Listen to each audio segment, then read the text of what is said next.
ನಮಸ್ತೆ ಸ್ನೇಹಿತರೆ, ಎಲ್ಲರೂ ಹೇಗಿದ್ದೀರಾ? ನಾನು ಕೂಡ ತುಂಬಾ ಚೆನ್ನಾಗಿದ್ದೀನಿ. ನಮ್ಮ ರಾಯರ ಆಶೀರ್ವಾದದಿಂದ ನೀವು ಚೆನ್ನಾಗಿದ್ದೀರಾ ಅಂತ ಭಾವಿಸ್ತೀನಿ. ಇದು ನೆನ್ನೆದು ಮಿನಿ ಲಾಗ್. ನೆನ್ನೆ ಬೆಳಿಗ್ಗೆ ಬೇಗ ಇದ್ದು ಮಾರ್ಕೆಟ್ಗೆ ಹೋಗಿ ಹೂ ತಂದು ರಾಯರಿಗೆಲ್ಲ ಬೇಗ ಬೇಗ ಮಾಡಿದೆ.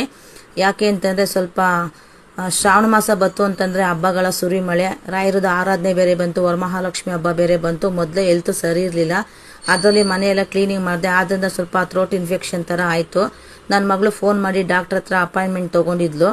ಹೋಗಿ ಡಾಕ್ಟರ್ ಹತ್ರ ಎಲ್ಲ ತೋರಿಸ್ಕೊಂಡು ಬಂದೆ. ಹಾಗೆ ಮನೆಗೆ ಬಂದು ತಿಂಡಿ ರೆಸ್ಟ್ ಮಾಡ್ತಾಯಿದ್ದೆ. ಹಾಗೆ ಒಂದು ಪೋಸ್ಟ್ ಬಂತು.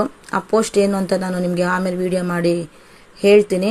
ಆಮೇಲೆ ನನ್ನ ತಮ್ಮ ಊರಿಂದ ಅವರೆಕಾಯಿ ತೊಗೊಂಬಂದಿದ್ದ. ಆಮೇಲೆ ನಾನು ಅವನು ಇಬ್ಬರು ಸೇರಿ ಬಿಡಿಸಿ ಅವರೆಕಾಯಿ, ಆಲೂಗಡ್ಡೆ, ಬದನೆಕಾಯಿ ಹಾಕಿ ಹುಳಿ ಸಾರು ಅಂತ ಹೇಳ್ತೀವಿ ನಾವು, ಹುಳಿ ಸಾರು ಮಾಡಿದೆ. ನನಗೆ ತರಕಾರಿ ಎಷ್ಟೇ ಇದ್ದರೂ ಕೂಡ ನನಗೆ ನನ್ನ ಫೇವ್ರೇಟ್ ಎಳ್ಳಿಕಾಯಿ ಉಪ್ಪಿನಕಾಯಿ ಇರಲೇಬೇಕು. ಬಿಸಿ ಅಡುಗೆ ಮಾಡಿ ನೆನೆ ಮಧ್ಯಾಹ್ನ ಊಟ ಮಾಡಿದೆ ಫ್ರೆಂಡ್ಸ್. ಓಕೆ ಫ್ರೆಂಡ್ಸ್, ಬಾಯ್. ನೆಕ್ಸ್ಟ್ ವಿಡಿಯೋದಲ್ಲಿ ಸಿಗೋಣ. Take care.